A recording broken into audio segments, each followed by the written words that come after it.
Olá a todos, sejam todos bem-vindos a mais um vídeo do canal Luterana de Interlagos, onde nós queremos dar prosseguimento à nossa série de reflexões apologéticas, nossa série Questões Apologéticas. Defenda a sua fé. E trazemos a seguinte questão neste Questões Apologéticas número 14. Tudo acontece por uma razão? Tudo acontece por uma razão? Sei que talvez seja uma pergunta que aparentemente se torna meio vaga. Pode ser que essa pergunta seja respondida de diferentes formas por pessoas de diferentes denominações cristãs. Pode ser que essa pergunta seja respondida de diferentes formas por pessoas de diferentes religiões. Por isso eu quero que a gente vá bem tranquilo, com calma, com serenidade, buscarmos resposta para essa pergunta e talvez respostas, né? E talvez a resposta que eu vá dar neste vídeo não seja uma resposta que você concorde. Talvez seja uma resposta que não esteja exatamente na Bíblia. Por isso, creio que você pode comentar também, questionar, colocar a sua opinião. Ela é muito valiosa, ela é muito importante para que possamos construir juntos em cima desta questão. Certo? Tudo acontece por uma razão. Pense aí com você antes do vídeo iniciar propriamente. Você acha que sim ou não? Escreva aí nos comentários, ou se você é tímido, não quer escrever nos comentários, pense apenas, raciocine consigo mesmo. Tudo, exatamente tudo, acontece por uma razão. E qual seria essa razão? Quem está por trás dessa razão? Vejamos estas e outras questões neste nosso vídeo de hoje. Eu trago basicamente 3 pontos a refletirmos sobre essa questão. Primeiro, Deus está no controle de toda a nossa vida? Segundo, textos bíblicos para análise. E terceiro, causas e consequências. Primeira questão, Deus está no controle de tudo? O que você acha? Deus controla todas as coisas? Será que nós podemos acreditar em destino ou que tudo já está idealizado por Deus, que nós sequer temos autonomia para decidirmos algo? Ou será que nem tudo está no controle de Deus? Há basicamente 3 formas de enxergar o mundo e Deus, o relacionamento entre Deus e o mundo. A primeira forma, Deus não existe, é uma invenção humana e o mundo surgiu do nada. Então, essa visão ela é defendida especialmente pelo ateísmo e por aqueles que seguem a doutrina ou a teoria do Big Bang, certo? Algo que precisamos observar é que quem é adepto desta visão normalmente vai responder da seguinte forma: sobre Deus estar no controle de tudo, ele vai dizer que não, porque se Deus não existe, como que ele pode estar no controle de tudo? Né? Então é deste modo que quem defende que Deus não existe vai responder à visão se Deus está no controle de tudo. Deus não está porque ele não existe, para os adeptos do ateísmo e do Big Bang. A segunda forma de enxergar o mundo em relacionamento com Deus é uma forma que entende da seguinte forma: Deus existe, criou o mundo, mas depois o largou à própria sorte. É o que se convencionou chamar de deísmo, D com D, deísmo. Portanto, Deus seria uma espécie de relojoeiro que criou o relógio, mas depois colocou ele à venda e deixou ele funcionando conforme a bateria, conforme as engrenagens iriam funcionar, mas, claro, tem um prazo de validade, uma hora para de funcionar e o relojoeiro está longe da sua criação, está longe do relógio. Ele não está se importando até quando ou como ele irá funcionar. Ele simplesmente fez o relógio e o largou à sua própria sorte. Então, para estas pessoas que são adeptas deste pensamento deísta, como elas responderiam à questão Deus está no controle de tudo? Que não, que Deus não está no controle de tudo. Deus até existe, Deus até criou o mundo, mas ele não controla o mundo e a nossa vida. Uma terceira opção, uma terceira forma de enxergar o mundo e Deus é uma visão que diz o seguinte: Deus criou o mundo e continua cuidando dele. Essa é uma visão do teísmo e da providência divina. Portanto, Deus não apenas criou o mundo, como ele cuida do mundo. E assim, como eles responderiam, ou aqui nos identificando, os cristãos estão aqui, né? De modo geral, como os cristãos responderiam à questão Deus está no controle de tudo, que Deus tem o mundo em suas mãos, conforme nós temos aí a figura. Se ele não está exatamente no controle de tudo, se ele não pré-determinou todas as coisas como irão acontecer, se não existe destino, ainda assim Deus está cuidando do mundo. E até mesmo quando acontece algo que é contra a sua vontade, ele permite que isso ocorra. Mas não quer dizer que o mundo está fora do seu controle. Por isso que nós precisamos responder essa questão, né? Se Deus está no controle de tudo, ou se ele permite que até mesmo coisas ruins aconteçam, mas o mundo não está largado, existe a providência divina, por que coisas ruins acontecem? Por que Deus permite que coisas ruins aconteçam?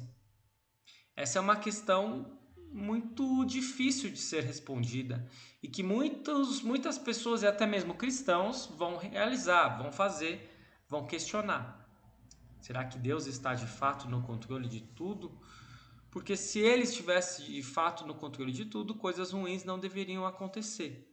É este o raciocínio que existe. Nós podemos passar adiante, nós podemos tentar visualizar em alguns textos bíblicos como isso funciona, mas já agora é possível respondermos que Deus permite sim que coisas ruins aconteçam, mas não porque Ele quer o nosso mal, não é? A verdade é que nós vivemos em um mundo caído em pecado. Deus não fez fantoches, Ele criou seres humanos dotados de inteligência e de vontade própria.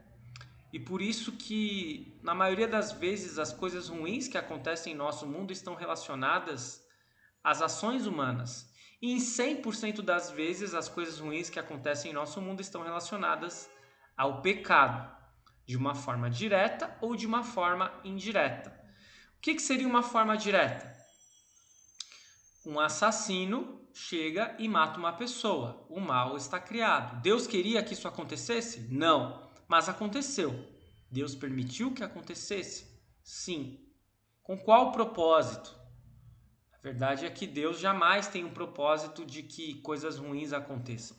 Mas diante do acontecimento de coisas ruins, sim, Deus, ele muitas vezes transforma o mal em bem. Ou ele trabalha nas pessoas. Ele vai trabalhar em um assassino para que ele se arrependa. Isso pode acontecer ou não, é verdade. Mas ele vai trabalhar. Ele vai trabalhar o luto nas pessoas que perderam um ente querido. Isso é difícil? Dificílimo. Terrível. Mas isso acontecerá exatamente deste modo. A verdade é que nós não compreendemos porque muitas coisas acontecem. E nunca iremos compreender nesta vida e neste mundo. Talvez nem na próxima vida, nem no porvir, nem no céu, nem no paraíso. Porque Deus irá nos proteger de sabermos determinadas coisas. Ao menos eu penso deste modo. Agora, não significa que Deus esteja vivendo distante do mundo ao ponto de largá-lo à própria sorte. Não defendemos o deísmo, defendemos o teísmo e a providência divina. Vamos enxergar um pouco melhor como que isso funciona em textos bíblicos? Vamos visualizar alguns textos bíblicos para análise. O primeiro deles é o texto de João 9. João 9 é um texto bem comprido. Nós não iremos lê-lo aqui na íntegra, mas é interessante lembrarmos que é aquele texto que fala da cura de um cego. Jesus cura um cego. E os discípulos perguntaram para Jesus, diante daquele cego: Mestre, por que este homem nasceu cego? Foi por causa dos pecados dele ou por causa dos pecados dos pais dele? E aqui os discípulos manifestam uma ideia que era muito vigente naquela cultura, naquela sociedade, naquela religiosidade. Se alguém nasce com um defeito, com uma deficiência, com um problema, essa pessoa só nasceu assim ou porque ela cometeu pecado de alguma maneira, até mesmo numa vida passada, ou porque os seus pais cometeram pecados. Mas Jesus vai responder de uma forma bem diferente deste raciocínio. Ele vai dizer assim: ele é cego sim, mas não por causa dos pecados dele, nem por causa dos pecados dos pais dele. É cego para que o poder de Deus se mostre nele. E neste texto nós vamos visualizar de uma forma bem clara como que o poder de Deus vai se mostrar naquele cego, porque Jesus vai curá-lo e ele vai passar a enxergar. Mas nem sempre isso acontece. Nem sempre alguém com uma deficiência terá sua deficiência curada. Muitas vezes ela permanecerá com aquele problema. E aí alguém poderia dizer: então o poder de Deus não vai se manifestar na vida dessa pessoa? Pelo contrário. Muitas vezes aí é que vai se manifestar. Vocês já viram aqueles pintores que não têm braços e que fazem pinturas maravilhosas com os dedos dos pés? Vocês já viram músicos que não têm mãos, que não têm braços e que tocam divinamente bem com seus pés? Isso são apenas alguns exemplos de pessoas que tiveram uma deficiência, nasceram com uma deficiência grave e não se dobraram a simplesmente viver uma vida de murmuração e de revolta contra Deus. Pelo contrário, agradeceram pela vida que receberam e procuraram viver em gratidão a Deus, em novidade de vida, testemunhando o amor de Deus ao próximo, demonstrando como são resilientes e resistentes a toda espécie de depressão e dificuldade. Isso vai acontecer em todos os casos, pastor? Claro que não. Há casos e há casos. Isso quer dizer que nós não podemos murmurar contra Deus diante de adversidades, problemas e sofrimentos e dificuldades? É claro que não. Deus permite que a gente até mesmo reclame com Ele. Salmistas fizeram isso no passado. Mas o que nós visualizamos é que, mesmo quando algo ruim acontece, Deus pode trabalhar aquela situação e pode transformar o mal em bem. Deus tinha o controle da vida daquele cego, mesmo ele tendo nascido cego. Claro que ele não tinha o controle se o cego iria ser uma pessoa que iria murmurar pela vida e se revoltaria, ou se o cego iria ser uma pessoa que iria adorar a Deus e ser grato por sua vida. Deus não controla a vontade das pessoas. Por outro lado, Deus tem um controle sobre a vida daquele cego ao ponto de curá-lo. E sobre a vida de outras pessoas que, mesmo que ele não cure, as pessoas sabem, e Deus se demonstra na vida delas de diferentes formas. Um outro texto é o texto de Mateus 10. Tem uma passagem que vai falar de quem devemos ter medo. E aí Jesus vai falar assim para os discípulos: por acaso não é verdade que 2 passarinhos são vendidos por algumas moedinhas? Porém, nenhum deles cai no chão se o pai de vocês não deixar que isso aconteça? E aí nós percebemos que esses passarinhos, eles estão sendo cuidados por Deus. E algum deles vai morrer somente quando Deus permitir, porque Deus está no controle de tudo. Agora, nós precisamos evitar más interpretações ao compreendermos que Deus está no controle de todas as coisas. Por isso nós precisamos falar no próximo tópico e último tópico desta nossa reflexão, deste nosso estudo: causas e consequências. Diz o texto de 2 Coríntios 9:6. Lembrem disto: quem planta colhe pouco, quem planta pouco colhe pouco, quem planta muito colhe muito. E a gente poderia aqui fazer uma paráfrase, né? Quem planta colhe. Você vai colher o que você plantar. Ou seja, causas e consequências. Alguém pode perguntar: por que eu estou preso? Existe uma razão para isso? E a resposta pode ser: porque você roubou a casa do seu vizinho e foi pego. Ou seja, causa e consequência, causa e efeito. A doutrina da providência sustenta, portanto, que Deus trabalha discretamente e invisivelmente através do mundo natural para gerir eventos. Deus desenvolve seus propósitos através de processos naturais no universo físico e social. Mas ele pode sair desses processos naturais? Ele pode realizar algo que está fora da conjuntura normal? Claro que pode. Isso se chama milagre. E Deus realiza todos os dias milagres na nossa vida e na vida de muitas pessoas. Por outro lado, essa não foi a forma preferencial que ele adotou. A forma preferencial que Deus adotou foi exatamente seguir os processos naturais da física, né, do universo físico e social. E assim nós podemos, por exemplo, dar um exemplo propriamente dito, que são as leis da natureza. Existem, se a gente lembrar da escola, as leis de Newton, existe a lei da gravidade, existem diversas leis que são utilizadas para explicar por que determinadas coisas são como são. E por isso, por meio dessas leis que Deus procurou cuidar do mundo. Essa é a forma preferencial que Deus escolheu cuidar do mundo. Mas também existe possibilidade, sim, de milagres. E assim nós podemos responder à pergunta inicial deste nosso estudo: tudo acontece porque tem que acontecer? Ou tudo tem uma razão para acontecer? Talvez você fique frustrado, mas a resposta para essa questão é não. Isso não quer dizer que Deus não está no controle de todas as coisas. Isso não quer dizer que aquilo que Deus quiser vai acontecer. Mas nós precisamos entender que muitas coisas nesse mundo e nessa vida não têm uma razão propriamente dita.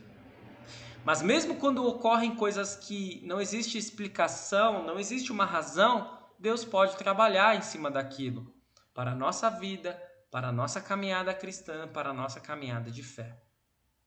Tudo tem uma razão para acontecer? Não. Mas a nossa razão para viver está bem clara. Não apenas neste estudo, mas nas Sagradas Escrituras. Que é Deus, aquele que nos criou, aquele que nos mantém, aquele que nos perdoa e nos salva por intermédio de Cristo Jesus, nosso Senhor e Salvador. Muito bem, eu espero que este vídeo tenha sido de proveito para você, para a sua vida, para a sua caminhada de fé e que você possa continuar seguindo o nosso canal. Curta, comente e compartilhe e até o nosso próximo vídeo. Fique na paz do Senhor.